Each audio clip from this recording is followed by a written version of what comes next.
अगला एग्जांपल है CH3OCS, जिससे आपका यहाँ पे ऊपर एग्जांपल लिखा गया जिसका कॉमन नेम आपने लिखा है आइसोप्रोपिल मेथिल ईथर। अब इसी कंपाउंड का हमें नाम लिखना है, तो हम यहाँ पे आ जाएंगे, ये हो जाएगा आपका। तो दूसरे नंबर पे हम देख रहे हैं कि CH3 के साथ में ये जुड़ा हुआ है, तो इसका नाम हो जाएगा 2 मेथ में हम ऑक्सी जोड़ेंगे तो हो जाएगा मेथॉक्सी, 2 मेथॉक्सी, और कार्बन संख्या टोटल कितनी 1 2 3 है, तो इसका नाम हो जाएगा 2 मेथॉक्सी प्रोपेन। ये हो गया क्या अगले कंपाउंड का नाम, जिसका कॉमन नेम आपने लिखा है ऊपर एग्जांपल में आइसोप्रोपिल मेथिल ईथर। सामान्य नेम में उसी कंपाउंड का आईपीसी नाम हो जाएगा 2 मेथॉक्सी प्रोपेन।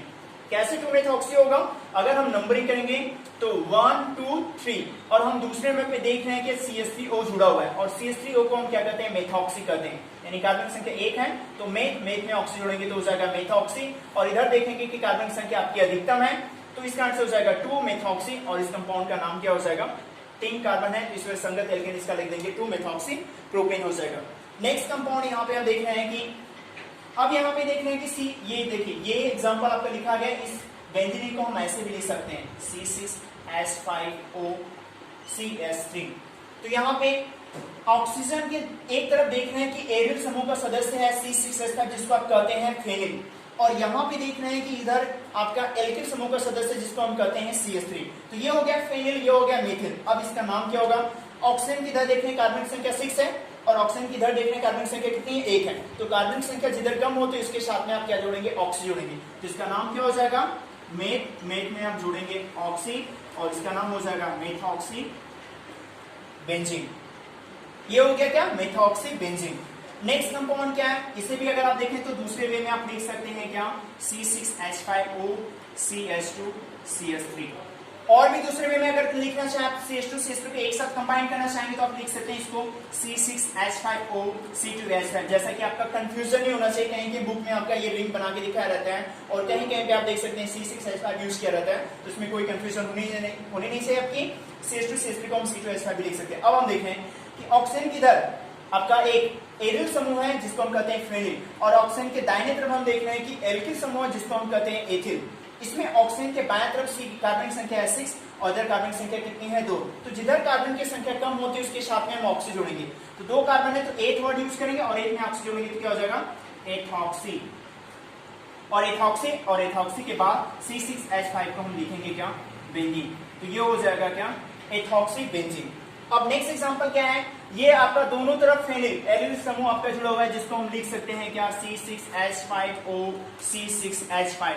अगर आप देखें तो यहाँ पे क्या है दोनों तरफ एरिल समूह आपका जुड़ा हुआ है जिसको हम कहते हैं क्या C6H5, जिसको आप कहते हैं फेनिल। तो फेनिल में से Y हटा करके हम जोड़ेंगे क्या फिनॉक्सी। अब ये हो जाएगा क्या फिनॉक्सी, तो किसी भी साइड में हम ऑक्सी जोड़ सकते हैं, तो ये हो जाएगा आपका क्या फिनॉक्सी, और उसके बाद दूसरे साइड का संगत एल्केन अगर हम लिखेंगे तो एरोमेटिक रिंग के अकॉर्डिंग लिखेंगे तो हो जाएगा क्या फिनॉक्सी बेंजीन। तो ये है स्टूडेंट क्या आपका कॉमन नेम ईथर का। ईथर के नामकरण में 2 पद्धति हमें जानना है। फर्स्ट कॉमन नेम जिसमें हम अल्फाबेट लेटर के आधार पे करते हैं कि जिधर अगर एल्किल समूह का जिधर सदस्य आपका मेथिल एथिल अगर दोनों समान होते हैं तो डाई वर्ड यूज करके डाइमेथिल ईथर लिखते हैं। सेकंड एग्जांपल है C2H5OC2H5। इसमें हम देख रहे हैं कि ऑक्सीजन के बाएं तरफ का भी एल्किल समूह समान है और दाहिने तरफ सेम है, तो इसके लिए हम यूज करते हैं डाई, और C2H5 के लिए आप यूज करते हैं एथिल ईथर हो गया। नेक्स्ट आपका है CH3OCH2CH2CH3। इसमें देख रहे हैं कि ऑक्सीजन के बाएं तरफ एक आपका है कार्बन, दाएं तरफ 3 कार्बन है। एक के लिए हम वर्ड यूज करते हैं मेथिल और 3 कार्बन के लिए आप वर्ड यूज करेंगे प्रोपिल। तो मेथिल और प्रोपिल में अल्फाबेट लेटर में यम पहले आता है, इस कारण से सबसे पहले हम लिखेंगे मेथिल, उसके बाद फिर लिखेंगे प्रोपिल, उसके बाद फिर क्या लिखेंगे ईथर आपका हो जाएगा।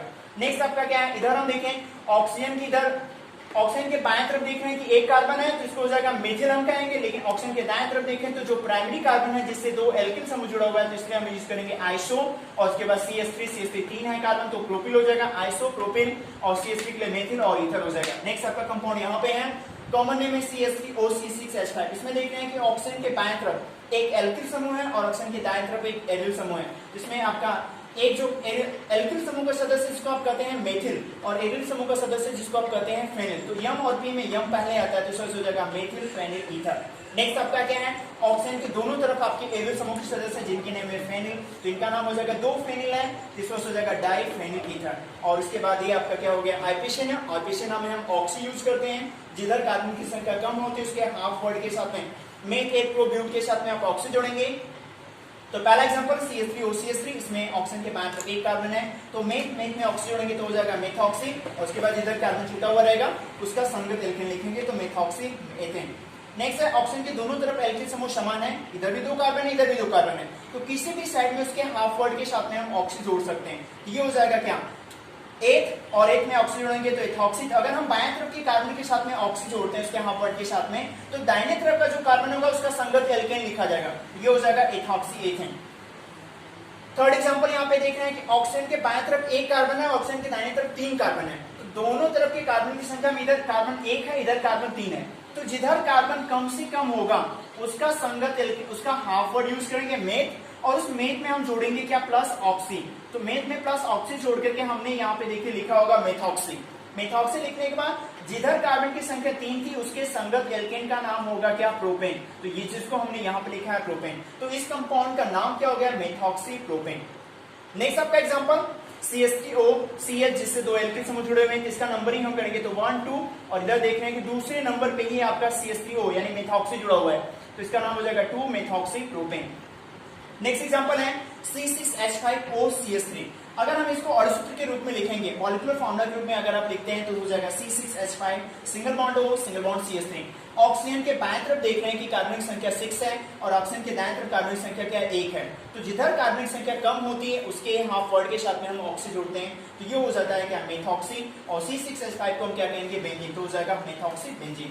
नेक्स्ट एग्जांपल सेम है, केवल CH3 के स्थान पे हमने यूज कर दिया क्या, CH2CH3, जिसे आप शॉर्ट में लिखेंगे अगर अणुसूत्र में तो C6H5O CH2CH3, अगर इसे और छोटा करेंगे तो C6H5 single bond O single bond C2H5, और C2H5 को आप कहते हैं एथिल, यानी दो कार्बन है, इधर कार्बन की संख्या 6 है, तो जिधर कार्बन कम होगा उधर कार्बन के हाफ वर्ड के साथ में आप ऑक्सी जोड़ेंगे तो हो जाएगा एथ ऑक्सी, एथॉक्सी हो जाएगा, और C6H5 को हम लिखेंगे बेंजीन। नेक्स्ट एग्जांपल लास्ट है, जिसमें ऑक्सीजन के दोनों तरफ एरिल समूह समान है, जिसको आप लिखते हैं C6H5O C6H5। कार्बन की संख्या समान है, तो आप जानते हैं कि C6H5 को मैंने यहाँ पे बताया था आपको, इसको कहते हैं फेनिल, और फेनिल का YL हट करके इसमें ऑक्सी हम जोड़ देंगे तो हो जाएगा फिनॉक्सी बेंजीन। इसके बाद अब आपको पढ़ना है ईथर का। ईथर में समावेशिता, ईथर में समावेशिता का टॉपिक नेक्स्ट पार्ट में सेंड किया जाएगा। थैंक्स।